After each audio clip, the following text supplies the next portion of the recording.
ချက်လေးကိုရွေးရမလားစိုက်လေးကိုရွေးရမလားမောင်ကြီးရွေးရခက်လာချေနှမတော်လေးတို့ရေချဲကတမျိုးစိုက်ကတမျိုးပြိုင်ဆိုင်ပြိုမေတွေရေအလှကတိုးဘယ်အသင်းနီးပြလုံမရုံဘလို့များရွေးရမှာတော့အပြာရောင်လေးအနီရောင်လေး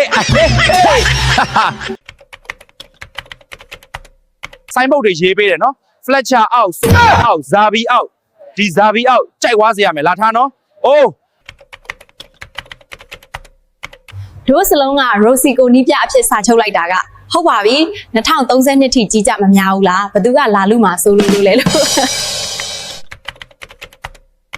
မင်းတို့တော့မသိဘူးငါတော့အမိုးရင်းကြောင့်စလုံးကိုပြောင်းလာပြီးမှဒီဘက်ပါစလုံးနဲ့တတင်းတက်နေလို့ဖျားတလိုက်ရသေးတယ် ပြောထားမယ်နော်နီးပြကြီး Fletcher နဲ့တို့စိုက်ကားတွေ Premier League flower ပါကောက်ရသွားမှစီတူလွင်တို့အသေးကွဲနေအောင်မယ် စီတူလွင်တို့အသေးကွဲနေအောင်မယ်